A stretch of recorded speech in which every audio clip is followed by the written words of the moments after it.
Ascent Audio, a division of Recorded Books, presents Confidence by Harvard Business Review.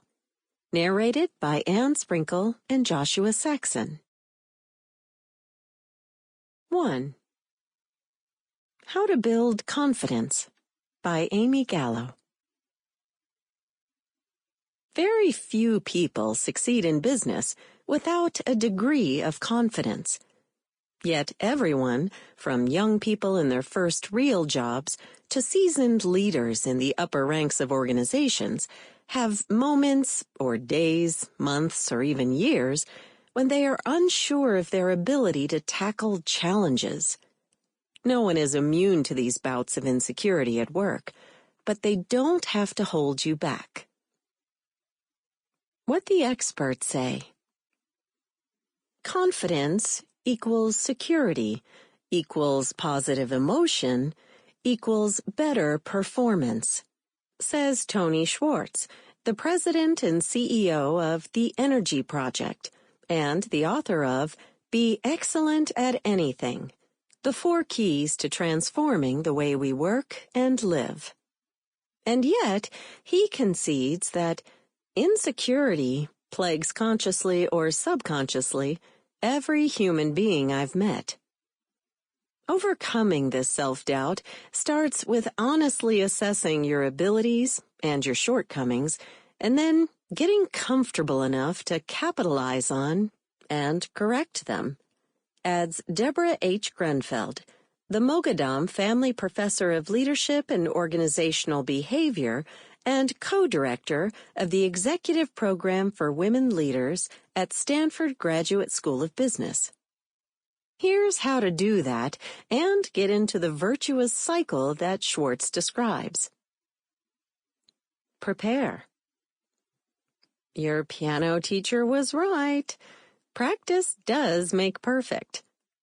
The best way to build confidence in a given area is to invest energy in it and work hard at it, says Schwartz. Many people give up when they think they're not good at a particular job or task, assuming the exertion is fruitless. But Schwartz argues that deliberate practice will almost always trump natural aptitude. If you are unsure about your ability to do something, speak in front of a large audience, negotiate with a tough customer, start by trying out the skills in a safe setting. Practice can be very useful and is highly recommended because, in addition to building confidence, it also tends to improve quality. Actually deliver the big presentation more than once before the due date. Do a dry run before opening a new store, says Grunfeld. Even people who are confident in their abilities can become more so with better preparation. Get out of your own way. Confident people aren't only willing to practice, they're also willing to acknowledge that they don't and can't know everything. It's better to know when you need help than not, says Grunfeld. A certain degree of confidence, specifically confidence in your ability to learn, is required to be willing to admit that you need guidance or support. On the flip side, don't let modesty hold you back. People often get too wrapped up in what others will think to focus on what they have to offer, says Katie Orenstein, founder and director of the Op-Ed Project, a nonprofit that empowers women to influence public policy by submitting opinion pieces to newspapers. When you realize your value to others, confidence is no longer about self-promotion, she explains. In fact, confidence is no longer the right word. It's about purpose. Instead of agonizing about what others might think of you or your work, concentrate on the unique perspective you bring. Get feedback when you need it. While you don't want to completely rely on others' opinions to boost your ego, Validation can also be very effective in building confidence. Grunfeld suggests asking someone who cares about your development as well as the quality of your performance to tell you what she thinks. Be sure to pick people whose feedback will be entirely truthful. Grunfeld notes that when performance appraisals are only positive, we stop trusting them. And then use any genuinely positive commentary you get as a talisman. Also remember that some people need more support than others, so don't be shy about asking for it. The White House Project finds, for example, that many women need to be told they should run for office before deciding to do so. Men do not show this pattern of needing others' validation or encouragement, says Grunfeld. It's okay if you need praise. Take risks. Playing to your strengths is a smart tactic, but not if it means you hesitate to take on new challenges. Many people don't know what they're capable of until they are truly tested. Try things you don't think you can do. Failure can be very useful for building confidence, says Grunfeld. Of course, this is often easier said than done. It feels bad to not be good at something. There's a leap of faith with getting better at anything, says Schwartz. But don't assume you should feel good all the time. In fact, stressing yourself is the only way to grow. Enlisting help from others can make this easier. Grunfeld recommends asking supervisors to let you experiment with new initiatives or skills when the stakes are relatively low, and then to support you as you tackle those challenges. Principles to remember. Be honest with yourself about what you know and what you still need to learn. Practice doing the things you are unsure about. Embrace new opportunities to prove you can do difficult things. Don't focus excessively on whether or not you have the ability. Think instead about the value you provide. Hesitate to ask for external validation if you need it. Worry about what others think. Focus on yourself, not a theoretical and judgmental audience. Case study number 1. Get the knowledge and get out of your own way. In 2010, Mark Angelo was asked by the CEO of Hospital for Special Surgery in New York to create and implement a program to improve quality and efficiency. Mark was relatively new to the organization. He had worked as a business fellow for the previous year, but had recently taken on the role of Director of Operations and Service Lines. Even though he had background in the operations strategy from his days as a management consultant, he was not familiar with the Lean Six Sigma principles he'd need to use for this project, and didn't feel equipped to build a program from scratch. He was particularly concerned he wouldn't be able to gain the necessary support from the hospital's physicians and nurses. What would they think of a young administrator with no hospital experience telling them how to improve quality and increase efficiency? For 5 months, Mark struggled to get the project on track, and his confidence suffered. He knew that his apprehension was in part due to his lack of knowledge of Six Sigma. He read a number of books and articles on the subject, talked to consultants who specialized in it, and spoke with hospitals that had been successful in developing and implementing similar programs. This helped, but he realized he still didn't know if he would be able to get the necessary people on board. I was anxious and stressed because I had no idea how I was going to transform the organization. I knew I couldn't do it on my own. It was going to take a collective effort that included our management team and all of our staff, he said. He talked with the CEO, who had supported him since the beginning. He also looked to his family for emotional support.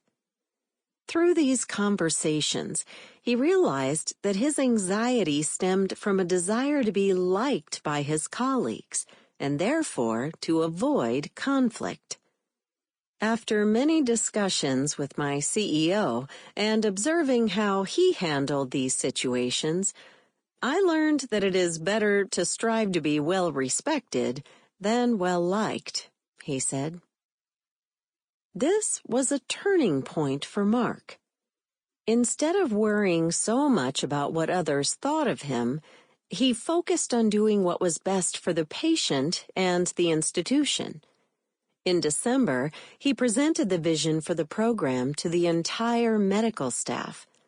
While he was nervous about how it would be received, he knew this was a critical moment. I was able to get up in front of one of our toughest constituencies and present the vision that we had been developing over the past few months, he says.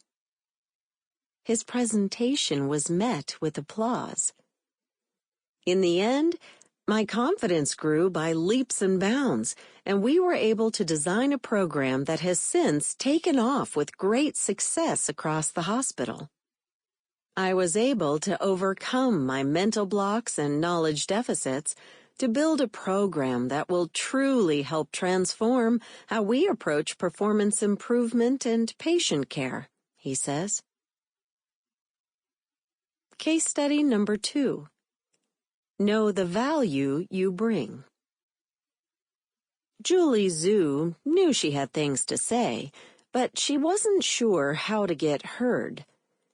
As a product design manager at Facebook, she had developed valuable expertise in the products she worked on.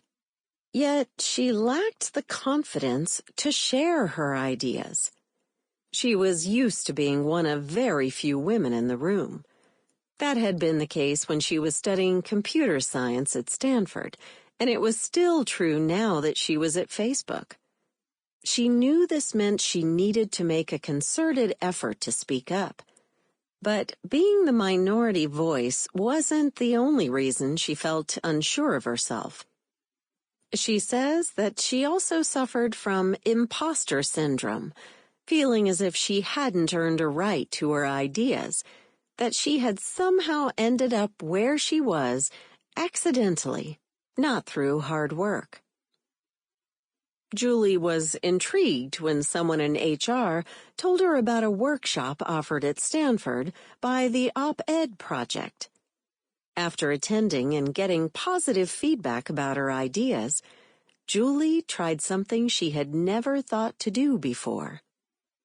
Write an op-ed. In November 2010, she published a piece in the New York Times entitled "Where Anonymity Breeds Contempt," about the danger of anonymity in online discussions. It was a matter of someone saying, "You can do it," she explains. It had never occurred to me that I could be published, but it actually wasn't hard at all. The reaction she got in the workshop and afterward back at Facebook boosted her confidence. Since then, she's gotten a lot of support from colleagues, which has emboldened her to speak her mind. Of course, it's still a work in progress, but now I'm a much more confident speaker and writer, she says. 2. Overcome the 8 Barriers to Confidence by Rosabeth Moss Kanter. To get a more confident you, or a more confident company, community, family, or team, first know what gets in the way. The best resolutions will go nowhere without the confidence to stick with them. Confidence is an expectation of a positive outcome.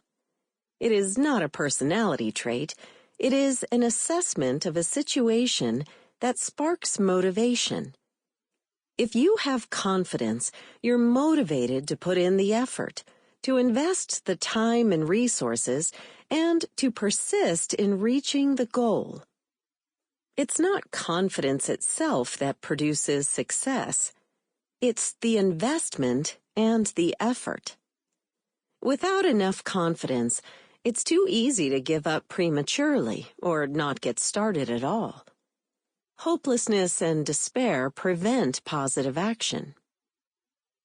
To muster the confidence to work toward your goals, avoid these 8 traps. Self-defeating assumptions. You think you can't, so you don't. A British Olympic runner is so rattled by a misstep that cost her a contest that she dropped out of the next event. A company team decides that a popular world leader is so far out of their league that they don't invite him to speak at their customer event. Talented women sometimes leave before they leave, as Sheryl Sandberg puts it, assuming that they won't be promoted or succeed when they have children, so they start behaving like they're departing years before departure, thus foreclosing their options. It's one thing to be realistic. It's another to behave like a loser before entering the game. Goals that are too big or too distant. I know how often leaders say they want to tackle BHAGs, big, hairy, audacious goals. But having only enormous goals can actually undermine confidence. The gap between a giant goal and today's reality can be depressing and demotivating. Confidence comes from small wins that occur repeatedly, with each small step moving you closer to the big goal. But the small steps must be valued and turned into goals themselves. Winners think small as well as big. Declaring victory too soon. This is the dieter's dilemma. You lose the first few pounds and feel so good that you reward yourself with chocolate cake.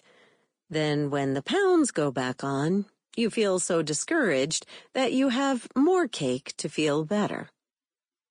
I saw this pattern in a college football team that was coming off a 9-year losing streak. Yes, 9 years. After winning its first game in nearly a decade, a team member shouted, "Now we'll win the championship." First, of course, they had to win the next game, which they didn't.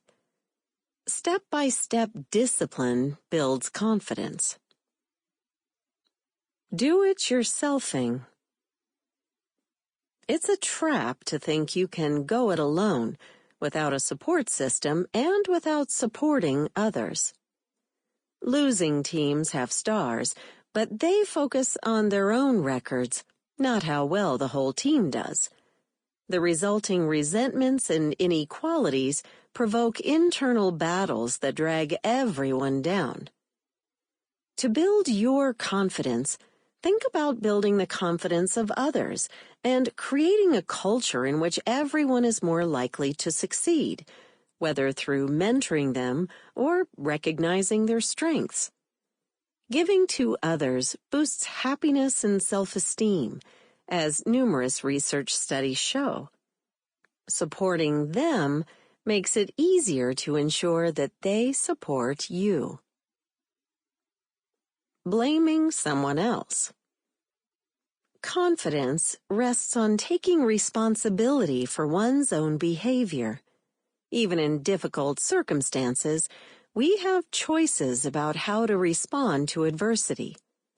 Whining about past harms reduces confidence about future possibilities. When the blame game is carried out within companies, everyone loses confidence, including external stakeholders. Confidence is the art of moving on. Defensiveness. It's one thing to listen and respond to critics. It's another to answer them before they've done anything. Don't defend yourself if you're not being attacked. Apologize for your mistakes, but don't apologize for who or what you are. Instead, take pride in where you've come from and lead with your strengths. Neglecting to anticipate setbacks. Confidence involves a dose of reality. It is not blind optimism, thinking that everything will be fine no matter what. Confidence stems from knowing that there will be mistakes, problems, and small losses en route to big wins. After all, even winning sports teams are often behind at some point in the game. Confidence grows when you look at what can go wrong, think through alternatives, and feel you are prepared for whatever might happen. Overconfidence. Confidence is a sweet spot between despair and arrogance. Don't let confidence slip over into the arrogant end. Overconfidence is the bane of economies. For example, the irrational exuberance that preceded the global financial crisis. Corrupt leaders who assume they're so necessary that they won't get into trouble for a small expense account fudge, or individuals who swagger and feel entitled to success rather than working for it.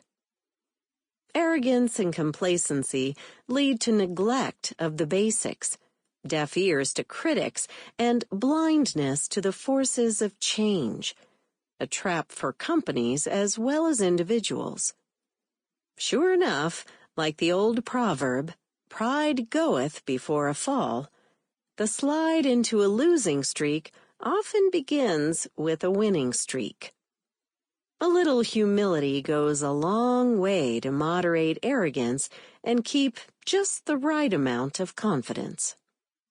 Remember, it's not enough just to feel confident. You have to do the work. But with an expectation of success, you can try new things, form new partnerships, contribute to shared success, and revel in small wins that move you toward bigger goals. 3. Everyone suffers from imposter syndrome. Here's how to handle it. By Andy Molinsky. One of the greatest barriers to moving outside your comfort zone is the fear that you're a poser, that you're not worthy, that you couldn't possibly be qualified to do whatever you're aiming to do. It's a fear that strikes many of us. Imposter syndrome. I know I've certainly had those thoughts while publishing pieces of writing, whether it's blogs or books. I've had them while teaching my first university classes and giving speeches to corporate audiences. I appear confident on the outside, but feel deeply insecure on the inside, wondering who I am to be stepping up to the stage. What could I possibly have to say that anyone would want to hear?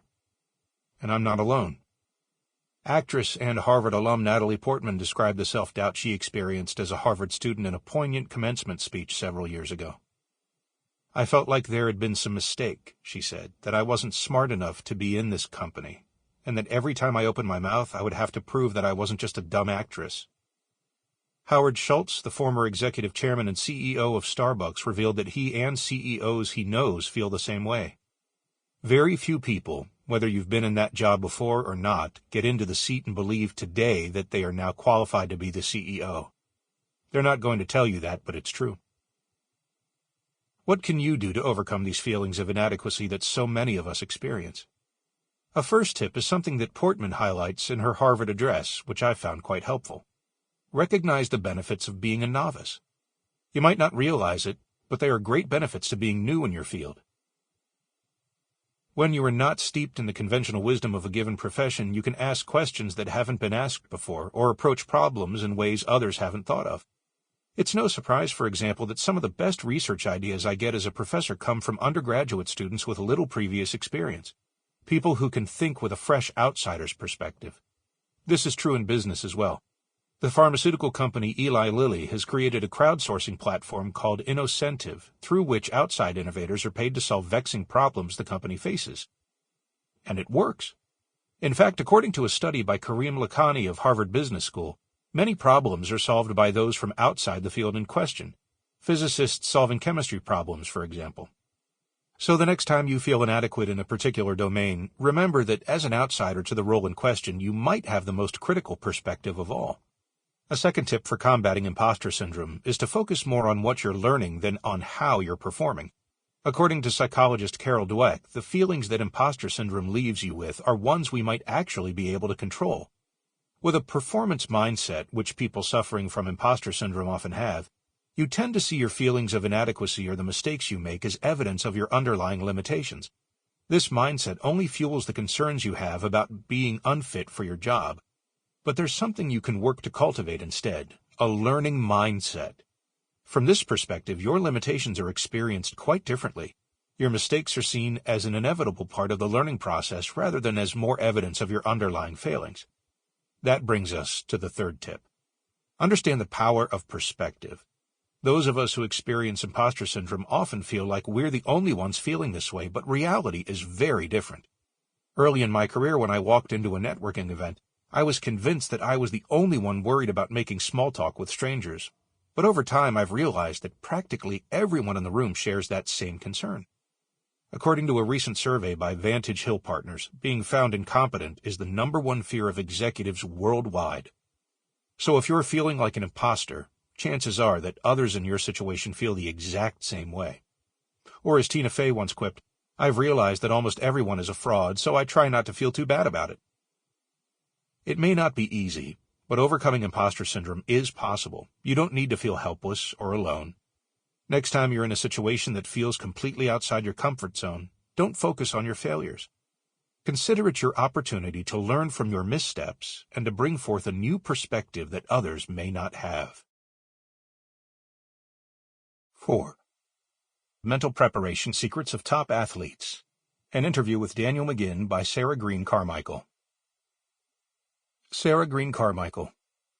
Welcome to the HBR IdeaCast from Harvard Business Review. I'm Sarah Green Carmichael.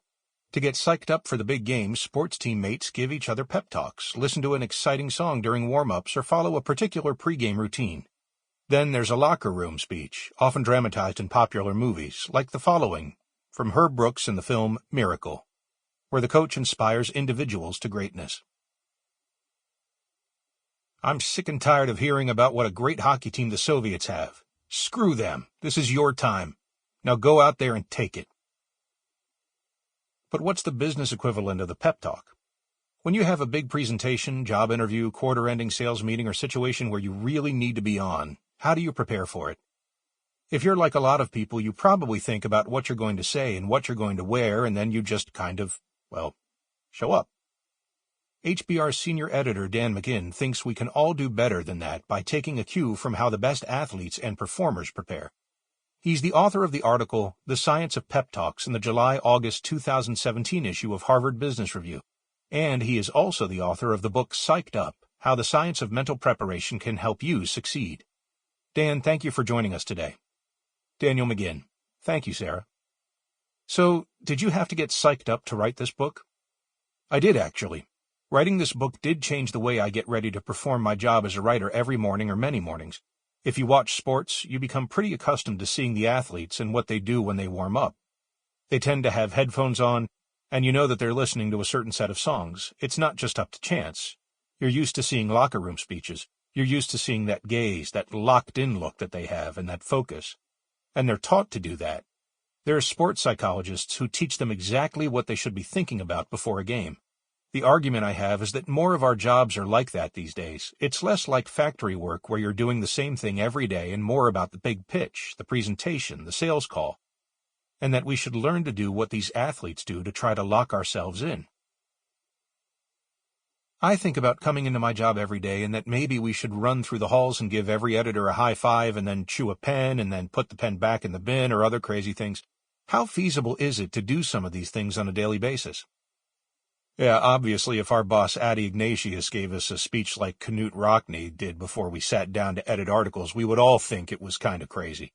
If you don't know who that is, Rockne was the legendary Notre Dame foot... Sample complete. Ready to continue?